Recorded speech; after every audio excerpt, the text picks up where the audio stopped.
Aku dan seisi rumahku akan beribadah kepada Tuhan. Di tengah dunia yang terus berubah, keluarga sering menjadi tempat pertama di mana iman diuji. Kesibukan, perbedaan pandangan, tekanan ekonomi, dan pengaruh lingkungan dapat perlahan menjauhkan keluarga dari Tuhan. Namun di tengah segala tantangan itu, firman Tuhan memanggil setiap keluarga untuk mengambil satu keputusan iman yang tegas. Aku dan seisi rumahku akan beribadah kepada Tuhan. Kalimat ini bukan sekadar slogan rohani, tetapi sebuah komitmen hidup. Yosua 24 ayat 15 berkata, "Tetapi aku dan seisi rumahku, kami akan beribadah kepada Tuhan."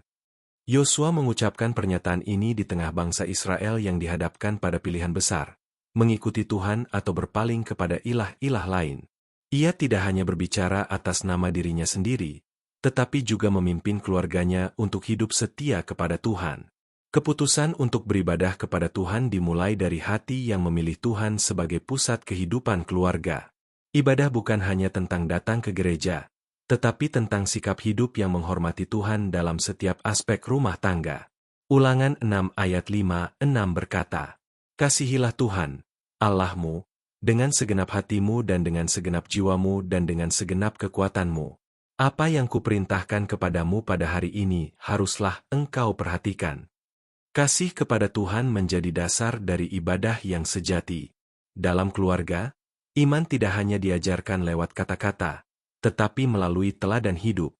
Anak-anak belajar mengenal Tuhan dari apa yang mereka lihat setiap hari. Amsal 22 ayat 6 berkata, "Didiklah orang muda menurut jalan yang patut baginya, maka pada masa tuanya pun ia tidak akan menyimpang daripada jalan itu." Keteladanan orang tua dalam beribadah, berdoa, dan mengandalkan Tuhan menjadi warisan iman yang sangat berharga. Beribadah kepada Tuhan sebagai satu keluarga juga berarti menjadikan firman Tuhan sebagai dasar pengambilan keputusan. Ketika masalah datang, keluarga yang beribadah kepada Tuhan belajar mencari kehendak-Nya, bukan hanya solusi manusia. Mazmur 127 ayat 1 berkata, "Jikalau bukan Tuhan yang membangun rumah, sia-sialah usaha orang yang membangunnya." Rumah tangga yang dibangun di atas firman Tuhan memiliki fondasi yang kokoh. Tidak semua keluarga berjalan mulus. Ada keluarga yang terluka oleh konflik, kesalahpahaman, atau kegagalan. Namun Tuhan adalah Allah yang memulihkan. Mazmur 147 ayat 3 berkata, "Ia menyembuhkan orang-orang yang patah hati dan membalut luka-luka mereka." Ibadah keluarga bukan tentang kesempurnaan, tetapi tentang membawa seluruh keadaan keluarga kepada Tuhan apa adanya. Yesus sendiri menegaskan pentingnya iman dalam kehidupan rumah tangga. Matius 19 ayat 14 berkata, "Biarkanlah anak-anak itu datang kepadaku, janganlah menghalang-halangi mereka." Yesus rindu setiap anggota keluarga, dari yang paling muda hingga yang paling tua, mengalami kasih dan hadirat-Nya secara pribadi. Ketika keluarga memilih beribadah kepada Tuhan, mereka juga memilih untuk hidup dalam kasih dan pengampunan. Kolose 3 ayat 13-14 berkata, "Sabarlah kamu seorang terhadap yang lain, dan ampunilah seorang akan yang lain."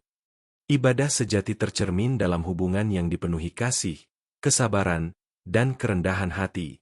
Beribadah kepada Tuhan sebagai keluarga adalah kesaksian yang kuat di tengah dunia. Dunia mungkin melihat perbedaan, tetapi justru disitulah terang Kristus bersinar. Yosua 1 ayat 9 berkata, "Kuatkan dan teguhkanlah hatimu, janganlah kecut dan tawar hati, sebab Tuhan, Allahmu, menyertai engkau kemanapun engkau pergi." Penyertaan Tuhan menjadi jaminan bagi keluarga yang setia kepadanya. Mungkin hari ini tidak semua anggota keluarga berada dalam iman yang sama. Namun keputusan satu orang untuk setia kepada Tuhan dapat menjadi awal perubahan. Jangan lelah berdoa. Jangan berhenti berharap. Kisah Para Rasul 16 ayat 31 berkata, "Percayalah kepada Tuhan Yesus Kristus dan engkau akan selamat, engkau dan seisi rumahmu." Janji Tuhan mencakup seluruh keluarga. Memilih untuk berkata, "Aku dan seisi rumahku akan beribadah kepada Tuhan," adalah keputusan yang perlu diteguhkan setiap hari. Di tengah tantangan, tekanan, dan perubahan zaman, keluarga yang berpegang pada Tuhan akan menemukan kekuatan, damai, dan pengharapan yang tidak tergoyahkan. Mari berdoa. Bapa yang penuh kasih, kami menyerahkan keluarga kami ke dalam tangan-Mu. Ajari kami untuk setia beribadah kepadamu dalam setiap keadaan. Jadikan rumah kami tempat hadirat MU tinggal dan firman MU dimuliakan. Kami percaya Engkau memimpin dan memberkati keluarga kami hari demi hari. Di dalam nama Tuhan Yesus kami berdoa. Amin. Terima kasih sudah mendengarkan renungan ini. Dukung channel ini dengan like, subscribe, dan share agar semakin banyak orang diberkati oleh firman Tuhan. Tuhan memberkati.